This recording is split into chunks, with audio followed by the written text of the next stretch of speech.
Waktu dia lihat alam raya ini, semuanya indah, semuanya benar, semuanya baik. Kena angin sepoi, baiknya. Kehausan dapat air minum, baiknya. Ini kok begini, baiknya.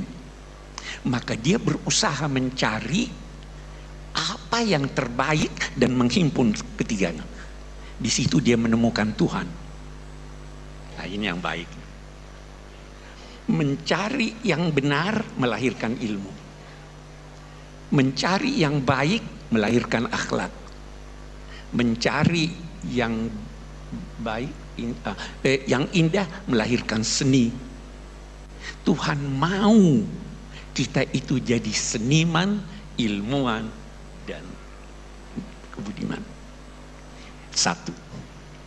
Ada yang satu lagi nih, satu kelompok. Lihat indahnya. Alam raya ini dijadikan Tuhan ayat Anda. Saya beri ilustrasi. Saya mau ke Solo, di jalan ada penunjuk jalan. Penunjuk jalannya satu orang berdiri, ada berlian di tangannya, wajahnya bagus. Waduh, indahnya. Saya berlama-lama di sini, saya lupa ke Solo. Ada orang begitu terpengaruh dengan keindahan dunia dan sebagainya, dia lupa bahwa itu sebenarnya petunjuk jalan. Ada yang begitu. Ada lagi yang berusaha menghimpun semuanya ini. Tapi dalam soal yang sama dia takut. Dia himpun, begitu hilang dia sedih. Begitu dia mau tidak dapat dia takut. Nah, ini yang banyak sekarang. Mau himpun sebanyak mungkin dan takut bahkan menyesal. Nah, karena itu yang terbanyak, Allah di dalam surat itu, imma ya'tiyannakum minni hudan faman tabi'a hudaya, tidak akan takut, tidak akan sedih. Anda tidak mungkin takut, Anda kehilangan, tidak sedih. Anda tidak dapat, tidak sedih. Anda dapat yang banyak, tidak angkuh. Itu tuntunannya. Sejak awal nih. Problema kita di sini nih. Oke, bagus. Masih ada waktu. Oke, kita lanjutkan. Turunlah di bumi. Sebenarnya bumi ini sangat indah. Bukan cuma indah, kait berkait. Kita baca surat Ar-Rahman. Ar-Rahman 'allama al-Qur'an, khalaqal insan 'allamahul bayan. Baru lihat.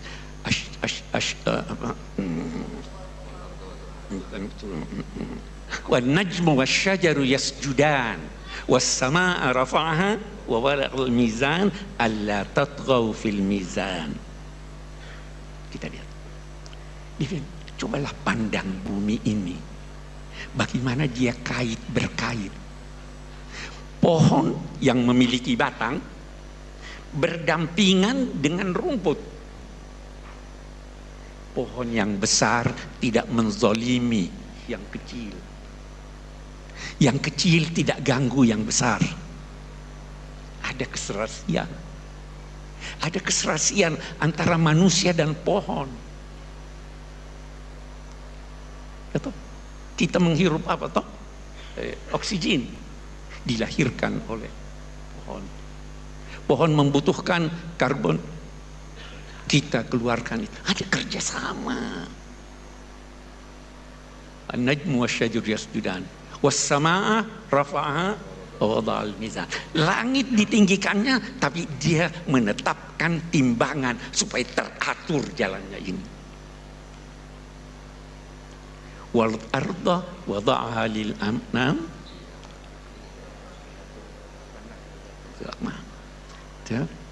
Untuk apa ya Allah itu semuanya? alla tatghaw fil mizan. Jangan kalian melakukan sesuatu yang tidak benar menyangkut timbangan itu. Ini kenapa terjadi bencana? Boleh jadi yang di Aceh, di Sumatera itu karena ulah kita. Al-Quran sudah menyatakan. Saya tidak mau menuduh, tapi boleh jadi.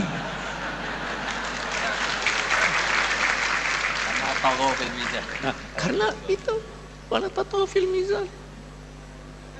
Ya, Al-Quran sudah menyatakan wa allau istaqamu ala tariqati la aqnainahum ma'an khair. Kalau berjalan di sini, kenapa kita sakit? Karena tidak seimbang kita. Kenapa tantangan datang? Tidak seimbang antara kalbu kita dengan akal kita. Semua mau diakalkan. Itu zaharal fasadu fil barri wal bahr bima kasabat aydin nas. Sejak semula. Jadi atur keseimbangan. Obatnya keseimbangan. Seimbang dunia akhirat, seimbang ilmu dan iman, seimbang suami dan istri, seimbang dong. Jangan injak-injak istri. Jangan. Nah, ini tuntunannya. Ada keseimbangan itu. Nah, kita banyak problem. Nah, kita maju lagi, lihat bagaimana Al-Quran. Terjadi perubahan. Tidak semua manusia mengetahui segala sesuatu. Ada yang dia butuhkan tapi dia tidak tahu. Ada yang dia butuhkan tapi dia tahu, bisa mengolahnya. Nah, apa yang dibutuhkan manusia dari hidayat Tuhan yang dia tidak tahu, itu diimani. Iman itu beda dengan ilmu. Iman itu kerjanya hati. Ilmu itu kerjanya akal. Dua-dua kita miliki. Hati tidak bisa menciptakan cinta. Yang menciptakan cinta itu, akal tidak bisa menciptakan cinta. Yang menciptakan itu serasikan. Ada yang perlu Anda imani, walaupun Anda tidak faham, selama itu tidak bertentangan dengan akal. Nah, petunjuknya yang datang itu begitu. Datanglah sorga, diceritakan neraka. Kita tidak tahu. Anda kira sorga yang diceritakan Tuhan di Quran begitu? Bukan. Hanya kita tidak tahu. Jadi Tuhan beginilah. Itu kata Imam Ghazali. Semua sudah dewasa di sini ya. Saya mau beri contoh. Ada seorang anak bertanya, apa nikmatnya hubungan seks? Bisa dijawab. Ada dua. Salah satu dari dua Anda bisa jawab. Yang pertama, nanti aja kalau kamu kawin kamu tahu.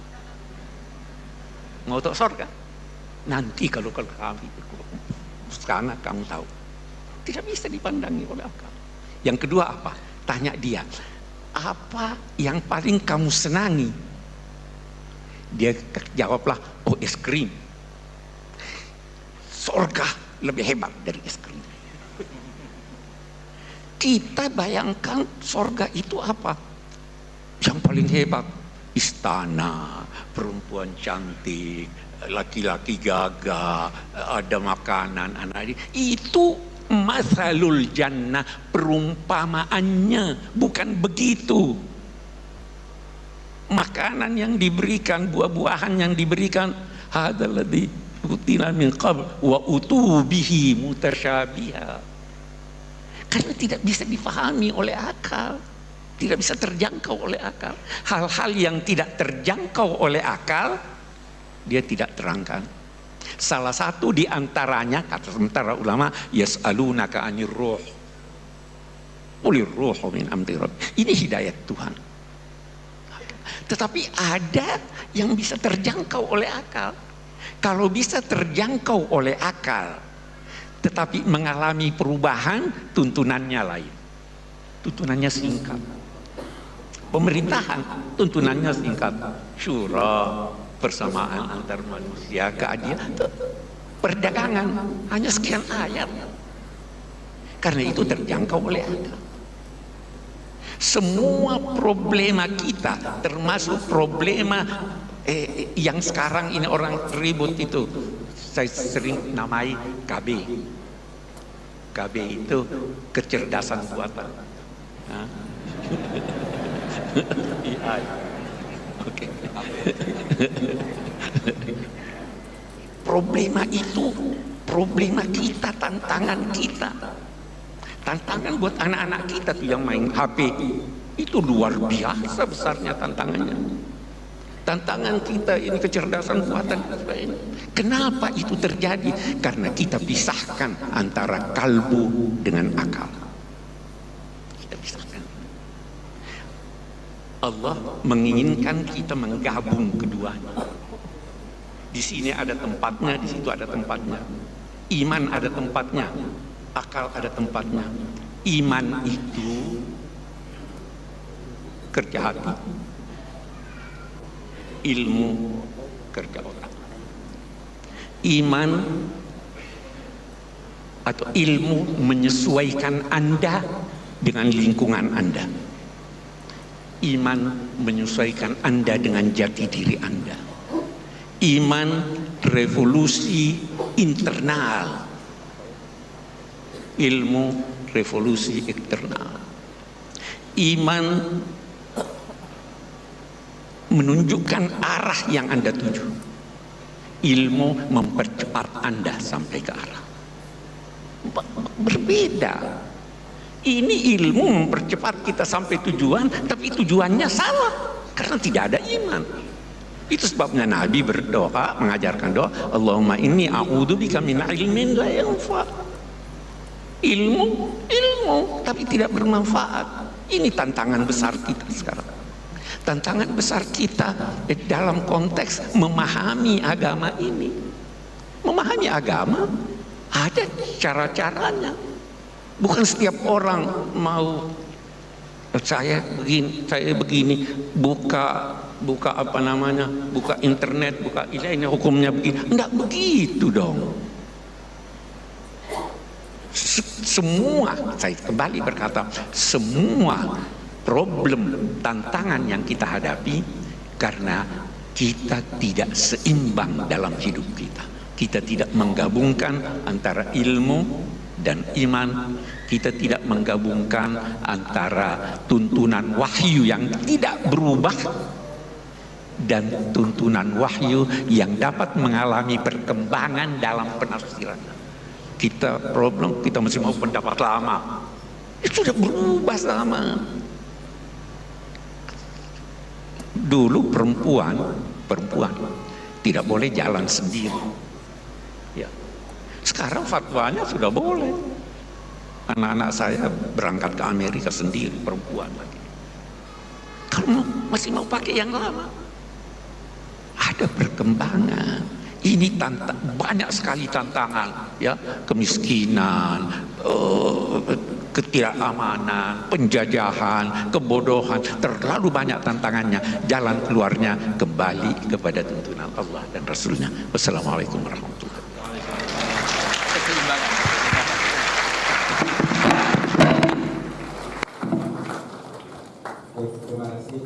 Di era Nabi tanpa mengurangi hormat itu ada sahabat itu unik.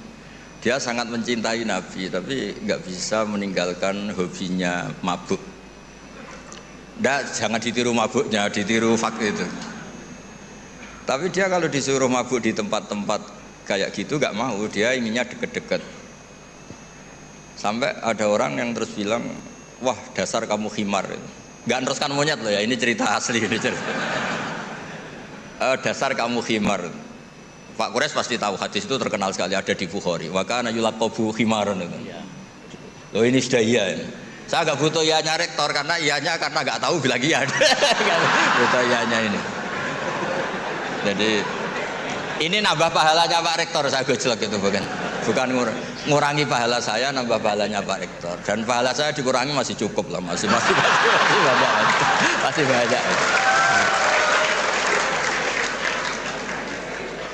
Sampai para sahabat bilang ma aktsara ma utiya. Maksudnya kamu sering dikasih sanksi, dikasih apa, masih tetap gitu. Sampai beberapa sahabat gak kuat terus melaknat dia. Terus Nabi ngendikan la tal'anuhu fa inni wallah la ara illa annahu ahabba wa rasulah. Ada yang riwayat illa annahu yuhibbu wa rasulah. Saya kecewa tapi jangan kamu laknati, saya masih melihat dia mencintai Allah dan Rasul. Terus di komentar Ihya, kitab Ihya bilang falam yukhrij Rasulullah bil maksiyah anil mahabbah, itu saya hafalkan betul hadis itu. Nabi tidak mengeluarkan dia dari status mahabbah, mencintai kebenaran meskipun dia masih salah. Jadi di antara kebaikan agama ini memang selalu berharap. Mungkin anak-anak kita sekarang nakal, nanti ndak. Ini sekaligus jawab ibu-ibu tadi. Kalau ada gugat anak-anak, terus mereka gugat, gimana kok saya ditakdir punya ibu ini, juga repot. Jadi repot juga kan. Jadi kadang-kadang orang itu senangani gugat anak. Kalau anak kita gugat orang lain punya ibu menteri, punya ibu dosen, saya kok punya ibu gini, ya repot juga kan. Jadi makanya dikurangi lah ngomplain-ngomplain anak. Kalau kita dikomplain balik juga repot.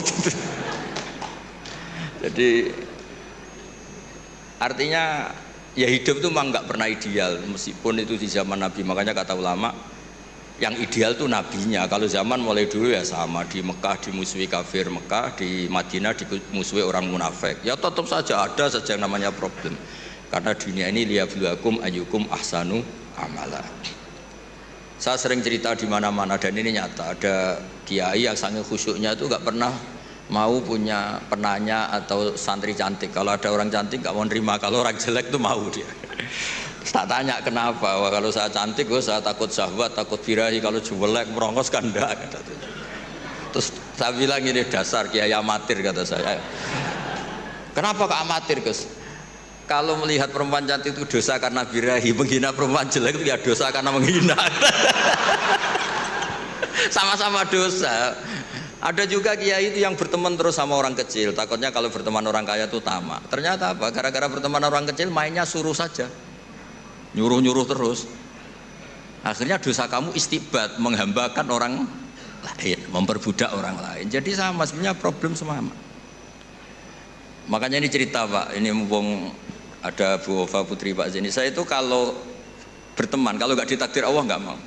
Karena kalau saya milih, oh gara-gara rektor UGM saya mau berteman, nanti kena hisab saya. Makanya ulama itu agak-agak angkuh, al ilmu yuk ta'ala. Jadi kalau Allah yang milih itu yang tanggung jawab Allah. Tapi kalau saya yang milih, saya tuh banyak punya teman jadi menteri. Padahal dulu kayak teman-teman Pak Fatul Wahid yang diputus yang jadi menteri.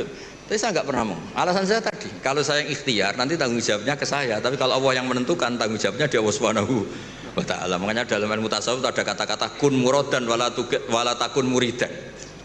Karena sekali kita yang berikhtiar, kita yang disuruh tanggung jawab.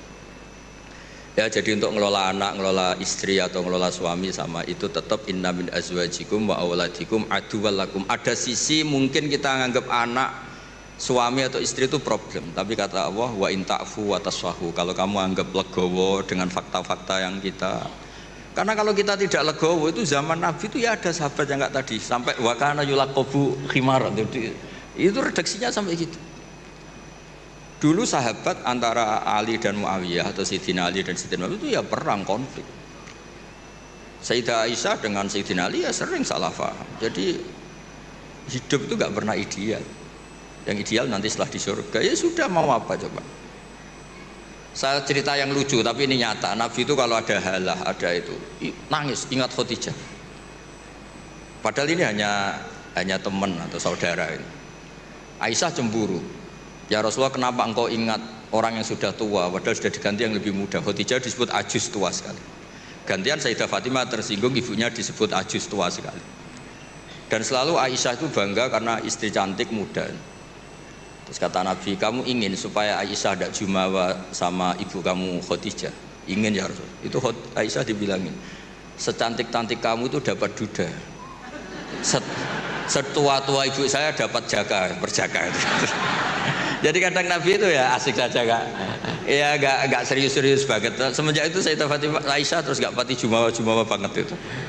Karena ternyata iya saya dapat duda. Khadijah janda dapat perjaga gitu. Jadi khazanah Quran, khazanah hadis itu cukup lah untuk. Jadi tadi yang saya katakan wakana yulaqabu khimaran itu ada di Sahih Bukhari. Pak Kures pasti tahu betul. Sekarang tahu Pak Rektor karena sudah dikasih tahu. Itu ada di hadis Bukhari, nanti dicari. Oke, silakan. Apa lagi sudah dijawab terkait dilema mendidik anak. Oke.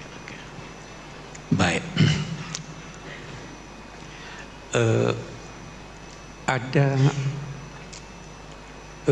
ucapan Sayyidina Ali yang saya kira kita perlu perhatikan semuanya. Beliau berkata, "Allimu auladakum fa innahum khuliqu fi zamanin ghaira zamani." Didiklah anak-anakmu dengan kesadaran bahwa mereka itu lahir, tumbuh, berkembang pada zaman yang berbeda dengan zaman. Jadi jangan mau menjadikan anak itu seperti Anda. Kasih dia pertama ini, kasih dia kebebasan untuk memilih apa yang disenanginya selama itu tidak melanggar agama. Anak saya tidak ada jadi kiai, tidak ada belajar agama, tidak ada. Saya tanya, oh ini mau hukum silahkan, mau psikologi silahkan, mau komputer silahkan, karena semua ilmu itu baik. Yang menentukan anak itu apa keinginannya, apa bakatnya, kita tinggal mengarahkan. Yang kedua, Bu, jangan bedakan antara anak lelaki dan anak perempuan. Oh, perempuan itu tugasnya di dapur, anak boleh pergi. Oh, kamu tidak boleh keluar, kamu perempuan. Laki-laki, oh silakan. Jangan, tolong ukurnya itu agama. Tolong. Tidak membedakan bukan berarti harus sama. Tidak membedakan dalam perlakuan berlaku adil. Tidak membedakan dalam perlakuan memberi biaya yang dia butuhkan, yang wajar untuk dia. Anak laki saya tidak belikan emas dan perak. Tapi anak perempuan, karena itu adalah kebutuhannya. Jadi jangan berkata bahwa oh ya kamu sudah saya beri dulu ini sekian, anak laki minta begitu. Tidak. Yang ketiga, yang terpenting, bersahabatlah dengan anak. Jadi kalau mau anak taat, bersahabat. Karena kalau tidak bersahabat, dia punya problem, dia ceritakan pada temannya yang tidak mengerti. Tapi kalau bersahabat dengan dia, dia akan menyampaikan saya begini, bisa dibimbing oleh orang tuanya. Karena itu sering-seringlah diskusi, bercanda, apa segala. Pokoknya jadi sahabat supaya dia mau. Saya kira itu yang saya usahakan untuk terapkan dalam keluarga. Mudah-mudahan. Dan satu hal, selama masih ada, ini boleh jadi kita beda. Saya belajar di Al-Azhar. Ada yang berkata begini, Pak Kures itu istrinya pakai jilbab, ya kan? Anaknya yang paling tua pakai jilbab. Ini pakai jilbab. Najwa kok enggak pakai jilbab? Ada anak saya belajar di Amerika, dokter spesialis. Waktu dia di Amerika, jangan pakai. Kenapa? Dilecehkan kamu. Ya kan? Ada enggak pendapat?